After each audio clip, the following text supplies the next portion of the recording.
Aloha internet world, and welcome back to another episode of Jim Reviews Stuff here on Jim Johnston Reviews the World. And today we have for you 2 for 1. We're going to take a look at some entry-level cookware, also considered to be camp cookware, from Ozark Trail Cookware. We have for you today the 12-inch cast iron skillet and the 8-inch folding handle carbon steel pan. Carbon steel pan, cast iron pan. Carbon steel has kind of been gaining a lot of popularity the last couple years. Anyone who knows anything about cooking, cast iron, old steady, old iron sides, pun intended, been a very popular cookware for over 200 years now. So what we're going to do, we're going to take both of these separately because of the power source underneath being our portable burner. So we're going to take both of these separately and put them through their paces and give you a final rating. And we'll talk about them a little bit more as we use them. Come with me now while we check out Ozark Trail Iron. Alright, so there's a few things you can do to put a frying pan through its paces. Now later on both of these pans, we're going to get to the fried egg test. But for now, let's check this thing out and see how it does searing up some fish. I've got 4 pieces of wild-caught salmon. I recently picked up a big family pack on a sale and then got home to find out they had the skin on. So what we have here is our well-heated 12-inch cast iron skillet, and we're basically going to put it down. We're going to put this fish on skin down, which most people cook fish skin up first, but I want to get rid of this skin all in one piece. So we're going to basically sear it off. Alright, I'm going to let these cook for a few more minutes, season them up, and then we'll do the flip, and we'll show you how this did crisping that skin up. Because what we want to do is we want to get that skin real hot, real fast, so it can contract nice and tight and crisps up. So then we flip these, we can let it cook out the other side for a couple minutes, and then we can basically go in with a fork and just get under that skin and peel it all off in 1, maybe 2 pieces. So for me, that's a good test, and it's also going to be a test, see how the seasonings develop it on this cast iron skillet for stickage. Which, I'll just let you know off the top, the skillet immediately loses points because it came terribly seasoned. It was, both of these items, this and the other frying pan, were both entry level, and they were both on sale when I purchased them. So they were, I think 25% or so off. We'll get into that later. But for that saying, this came with some type of basically food grade wax on it for seasoning that I had to scrub and hot water, scalding hot water, and went through 2 SOS pads to get it all off. Then I let it air dry and purposely let it rust slightly. Then I hit that rust, that slight layer of rust that built on it. I hit that with another SOS pad. As soon as that happened, I then hit it with oil. This was grapeseed, and I did use mostly grapeseed because I didn't have any Crisco available. And so I hit it with oil, a high smoke point oil, and got it right on the heat. My preferred way to reseason a cast iron is to actually give it a very thick coating of Crisco and then to literally throw it in a campfire and just let it burn off and cook off all that oil. I didn't have the opportunity to do that, so I did a slower, what I call a slower stovetop method for seasoning, which is basically just washing it, no soap and water, getting all the residue off, keeping it with a thin layer of vegetable oil on it at all times, and then just cooking fatty stuff in it. So we've done that, and I've actually had these for 4 months, and this thing sat for like 6 weeks after I got it because I was PO'd. I was annoyed, I was upset that it came the way it did with such a terrible seasoning on it, and I was kind of waiting to have a bonfire in my backyard so that I could scold it off, and I just never got around to it, and I wanted to use the skillet, so I started using this, what I call the slow burn method. We're pretty well into that now. Alright, we seasoned up our fish. Now let's give them a flip, see if they stuck. Nope, didn't stick at all. That means we got a good seasoning on these suckers now. This isn't really a cooking video. We have Cook It and Eat It here on the channel for that. When I cook fish that has the skin on, I not only start with a very hot skillet, and actually now we're going to back that heat off. I also cook my fish about 2/3 of the way through on side A before I flip it. But I did look, while this was cooking, I did go ahead and look back at it, and I paid $13.99 for this 12-inch skillet, so you can't completely beat that. Actually, I think that'll do it for this test. I suppose since the whole point of this was to show you that the skins would easily slide off, here are our deposited skins. So let's go to our other pan. We're going to make some stir-fried vegetables real quick, or pan-fried vegetables. Alright, we're back here with our very well heated carbon steel skillet, and we're going to quick pan fry a bag of California blend. We'll let that go for about 5 minutes and come back and let you take a look and see if it's sticking or not.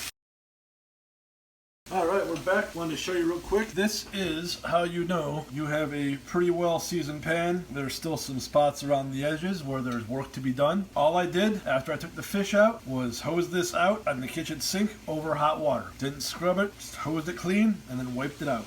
So as you can see here, our veggies, because they were frozen, had a little bit more moisture than we might have let, not sticking at all. No problems there. And I've had both these pieces for a few months now before I did these reviews. I like to really try things out before I review them and have a good opinion of them for a firm rating of how they will be able to affect your life and not just, hey, this is cool out of the box. So I mentioned that I paid $12.99 on sale for the 12-inch cast iron skillet, which is pretty much as good as you're going to get for a new skillet. You might find some pieces, some used older pieces that are probably going to be rusty at a yard sale for cheaper prices. But in terms of buying a brand new skillet, even though I had to strip it down and completely redo it and give it a proper seasoning, and we're still building that seasoning up because I didn't give it a fire seasoning, I gave it a overtime seasoning like I mentioned earlier. Good value for the price. This sucker was on sale for $4.99 when I bought it, so it was $5, and it was my first time with carbon steel, so I didn't really know a ton about it, how to handle carbon steel. So you can actually see, oh, see, now it's sticking.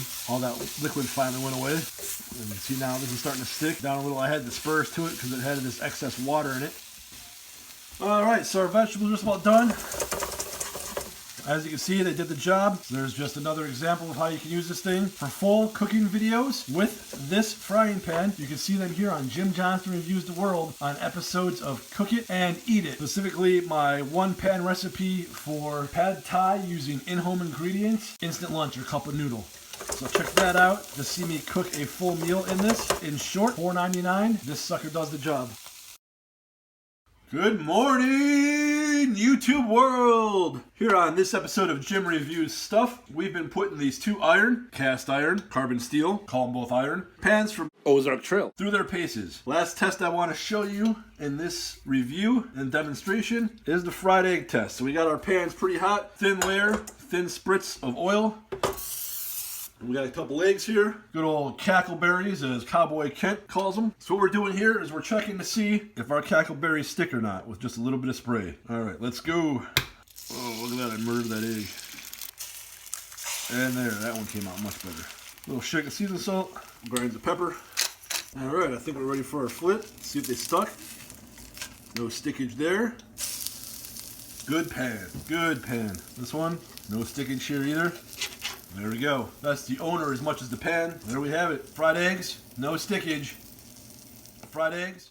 I want to thank you for tuning in to Jim Reviews Stuff here on Jim Johnston Reviews the World. And if you like my stuff, go ahead and shoot us a thumbs up below, comment, like, subscribe, and share us with your friends and family to help me grow the worldwide audience. Want to join in further conversations of randomness and fun things on Jim Johnston Reviews the World? Check us out on both Instagram and Facebook at Jim Johnston Reviews the World. So before we go, final ratings on both of these Ozark Trail skillets / frying pans, 12-inch cast iron. This is just a towel wrapped around it for protection, and the 8-inch carbon steel. Both of these were on sale when I bought them, so combined price was less than $20, which is what the name brand cast iron will cost you at least when it's on sale. That taken into consideration, I can only give this frying pan a 3. It loses that much because Ozark Trail Cookware or any of the other brands should know cast iron in a mass market big box store like these were purchased from should come properly seasoned.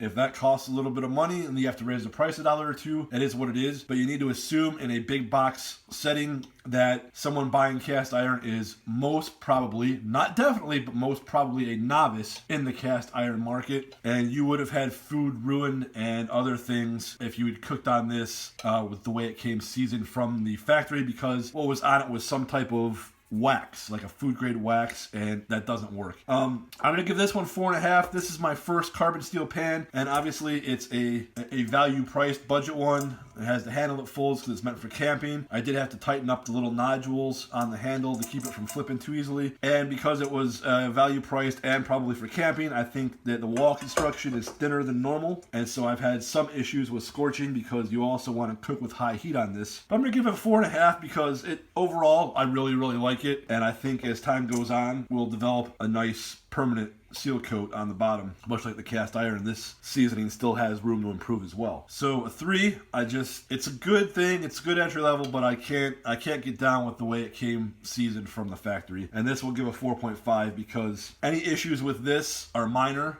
compared to the value that I got it at. And yeah, I actually really like this pan. So that'll do it for another edition of Gym Review Stuff. And before we go, I want to remind you all, from me to you, be weird, be free, and most importantly, be independent.